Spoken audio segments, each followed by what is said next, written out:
जोश और शौक़ के बगैर कोई काम विशेष रूप से नहीं हो सकता।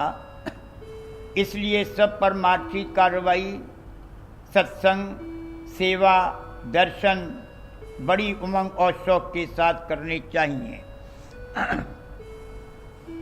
बगैर जोश पैदा हुए साधारण से विशेष रूप में कोई काम नहीं हो सकता। अंतर में चाल चले और परमार्थी तरक्की होती रहे, इसके लिए जोश और शौक़ का पैदा होना ज़रूरी है। इसलिए उन यत्नों को करना जिनसे जोश व शौक़ कायम रहे और हमेशा हरा भरा रहे, हर एक सत्संगी का फर्ज है। शुरू में समझ बूझ कर कार्रवाई की जाएगी, मगर वास्ते इसके कि उसका कोई नतीजा और फल मिले, यानी दिन प्रतिदिन भक्ति की वृद्धि हो, हृदय में उमंग उत्पन्न होनी चाहिए और परमार्थी कार्रवाई अंतरी व बाहरी जोश व शौक़ से करनी चाहिए।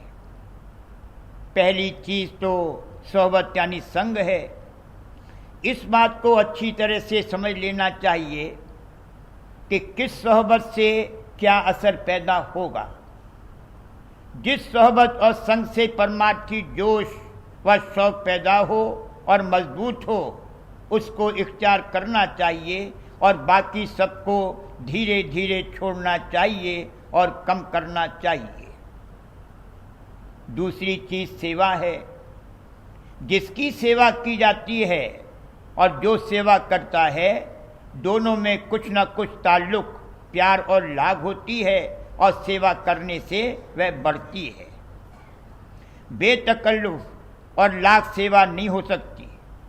जब हृदय में उमंग उठती है, भाव और प्यार आता है और जोश पैदा होता है, तब किसी किस्म की सेवा बनती है। इसलिए जोश और शौक़ पैदा करने व हरा भरा रखने के लिए एक जतन सेवा है। जब जब मौका मिले बड़े उमंग और प्यार के साथ सेवा करनी चाहिए और अपना जोश व शौक़ बढ़ाना चाहिए। जैसे अपने किसी दोस्त या मददगार से एक अरसे से न मिले हों और उससे मिलने का मौका आवे तो बड़ा जोश और शौक़ पैदा होता है। उसी तरह से जिसको परमार्थ में अपना मददगार समझा है, यानी संत सद्गुरु, उनके दर्शन परसन के लिए दिल में हमेशा जोश व शौक़ ताज़ा और हरा भरा रहना चाहिए। जिसको एक मुद्दत के बाद दर्शन सत्संग का मौका मिला है, उसको घर से निकलने के कुछ दिन पहले ही से एक ख़ास किस्म का जोश और शौक़ रहता है और जब सन्मुख आता है और दरस परस करता है, उस वक्त और भी ज़्यादा जोश और शौक़ रहता है और बड़ी उमंग के साथ और भी यकसू और एकाग्रचित होकर दर्शन करता है। मगर ये जोश और शौक़ उसी तरह से कायम नहीं रहता, धीरे धीरे साधारण सा हो जाता है। इसलिए सत्संगियों को होशियार रहना चाहिए और जतन करना चाहिए कि साधारण अवस्था न होने पावे, बल्कि वह जोश जिसका ऊपर जिक्र किया गया है सदा हरा भरा रहे। महज मामूली तौर पर सत्संग और अभ्यास में बैठ जाने से विशेष लाभ नहीं होगा। जोश और उमंग के साथ सत्संग और अभ्यास करने से फल मिलेगा। स्वामी जी महाराज ने फरमाया है, दिन नहीं पक्ष मास नहीं बरसा, कभी न दर्शन को मन तरसा। अगर भाग से मौका मिले तो रोज दरस परस करो, रोज मौका न मिले तो पक्ष में, मास में एक मर्तबा सत्संग की हाजिरी दो और दर्शन परसन का लाभ प्राप्त करो। अगर मास में भी मौका न मिले तो बरस भर में तो एक दफा सत्संग की हाजिरी जरूर ही देनी चाहिए। दिन, पक्ष और मास कहकर बरस पर आकर रुक गए। साल भर से ज्यादा अरसा बगैर दर्शन सत्संग के कभी नहीं गुजरने देना चाहिए। कहने का मतलब यह है कि जब जब मौका मिले सन्मुख आकर दर्शन पर्शन और सत्संग करना चाहिए, और जब बाहर मौका न मिले तो अंतर में उस सत्यधार का संग, रूप का दर्शन और नाम का सुमिरन और श्रवण करना चाहिए। अभ्यास में अंतर में जाते हो तो मालिक के दर्शन ही के लिए तो जाते हो, अभ्यास का और कोई मतलब नहीं है। यही मतलब है कि दर्शन मिले। तो अभ्यास में बड़े जोश व शौक और उमंग के साथ बैठो। साधारण तौर पर अभ्यास में बैठने से रस नहीं आवेगा, और अगर रस नहीं आया तो आइंदा के लिए जोश और शौक पैदा नहीं होगा। किसी के कभी पाहुन आता है तो उसके लिए बड़ी तैयारी करते हैं, घर आंगन सजाते हैं, बड़े प्रेम से खातिर तवाज़ो करते हैं, सेवा करते हैं, भोग रखते हैं, और उस 2-4 रोज के अरसे में जबकि पाहुन ठहरता है घर के कामकाज कमोवेश मुलतवी कर देते हैं।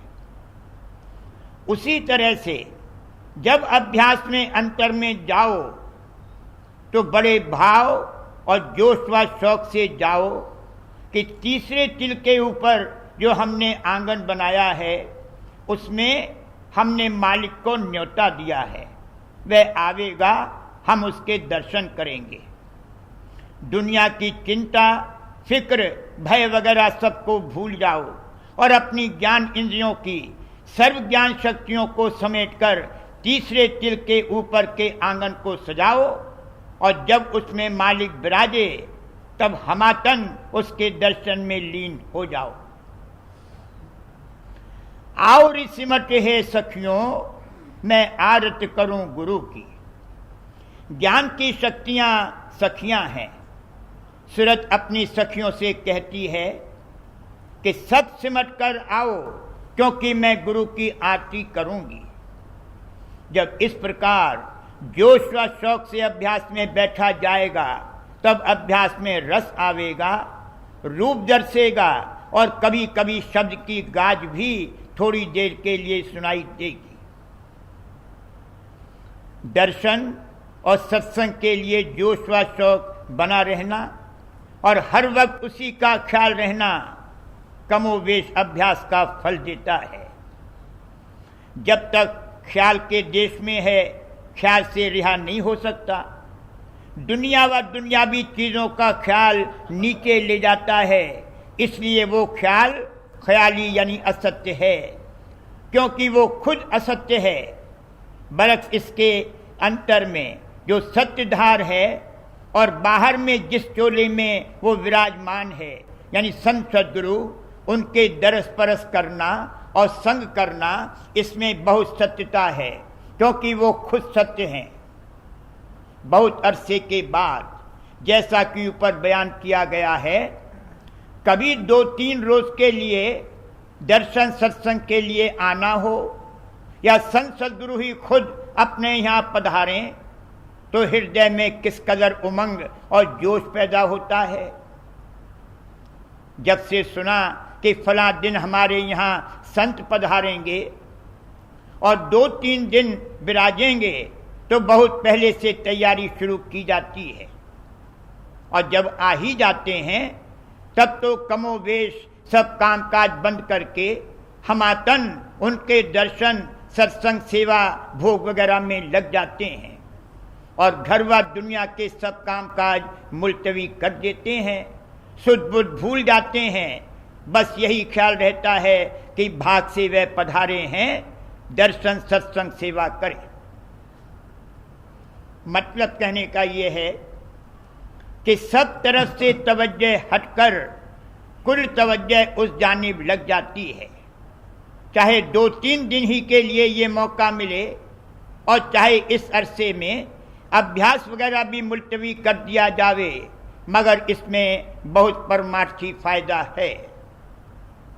अंतर में सत्यधार और बाहर में संत सद्गुरु में तवज्जो को लगाना ये बड़ा भारी अभ्यास है।